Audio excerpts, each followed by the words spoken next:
And I might I gotta get a video of that audio. They do like a really big one, and that's how they communicate with one another. So for penguins across the species, they're monogamous. They mate for life. So if one of them goes out to sea, the other one will lay on the egg. Usually the male will take over laying on the egg while the female goes to replenish her energy and then also bring food back to the nest. So when they come back together, there could be hundreds of thousands of other nests along the coastline. They want to make sure they find their nest. They call, and they can actually identify each other's call.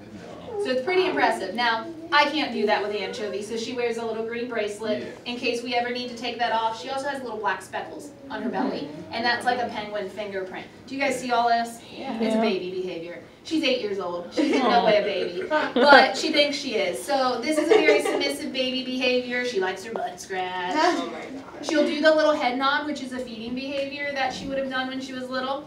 When they're first born, we make like a fish slurry, a fish slushy, and we load it up into a syringe, and we get them to make the little head nod by doing one of these on their beak, and then they open their mouth. So she was completely hand raised, and you can tell. She's very babyish, but those are just tiny little feathers that she's covered in. She's an African penguin, so she's a warm weather penguin. And we say warm weather, we don't mean like 90 degrees. Here in Ohio, it's way too hot and humid for our penguins. We have to give them access to the pool when we're over on the AED stage and stuff. We bring a mister bottle if we're outside on programs because they'll start open mouth panting just like a dog would. It's not this hot in Africa where they live. There's a nice coastal breeze. They have little areas, little rocky crevices they can go in and hide from the elements. So it does get a little too warm here in Ohio at times. But right now there are 18 different species of penguin. Only 5 live in cold weather, and no penguins live north of the equator. So when you think about polar bears and penguins hanging out together, only on those darn soft drink So penguins also don't fly necessarily. You don't have to fly to be a bird. I just was watching. Yeah, you got the ostriches and emus. Yeah. They got beautiful feathers. They gave up that. Hello, Jolie.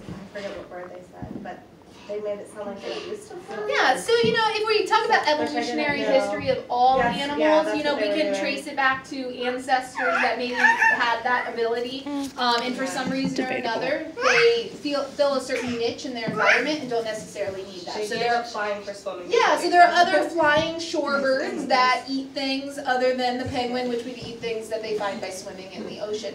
Now, anatomy of the penguin is very similar to those flighted birds, and so they have modified flippers or wings, and they use them in the same manner as a flighted bird. Where they're kind of different is with their air sacs have evolved to swim under the water and to maybe hold their breath for where a normal shorebird wouldn't be able to do that. So if we trace it way, way back, penguins are dinosaurs. So yeah, there is definitely little evidence of change throughout different animals, but she does not necessarily fly in the sky. So these are tiny little feathers, like I said. They actually have more feathers per square inch than any other type of bird in the world. And you guys can touch her here, and she's actually pretty oily, and that gives her that extra layer of waterproofing.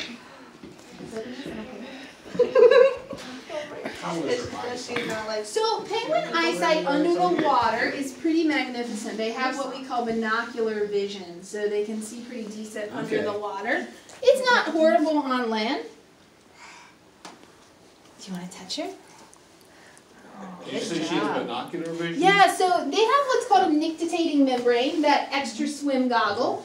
And it kind of amplifies their vision a bit into what we kind of refer to, as binocular vision. Can you put her there? Touch her on her back? She does have binocular vision. Can you get her to make the sound again? Yeah, go here, just in a second. Once everyone gets so much. That's interesting. You're welcome. Good job. They're on the side. Yeah, you're right. They're soft to touch her. Hello. She's very soft. Very smooth. She's a sweet girl. So this little area here, this little white spot, it doesn't have to be white. A lot of our penguins do have a little white spot there, but underneath it is a preening gland, so it's an oil gland, and that's how they condition their feathers and give them that extra waterproofing. Whereas a mammal would maybe lick themselves to groom themselves. She's going to use these feet to scratch. She'll hit this gland with her beak. And then also because she eats fish, she naturally has kind of an oily condition to it. That is. All right, you guys want to see if she'll make that noise again? Yeah.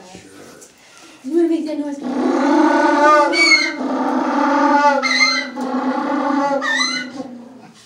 So the crazy thing is, some of the penguins in there that I actually hand raised as well, I would be crazy to get my face that close to their face because they want nothing to do with me. They won't even eat from me, and I hand raised them. For some reason, Anchovie is just latched on to something about me. But it's really funny because there are some people here that she's latched onto, and like, I mean physically she would latch onto him, like Brandon. She doesn't like Brandon. She will bite me to get to Brandon, and there's no reason. Brandon's, to my knowledge, never been mean to her. But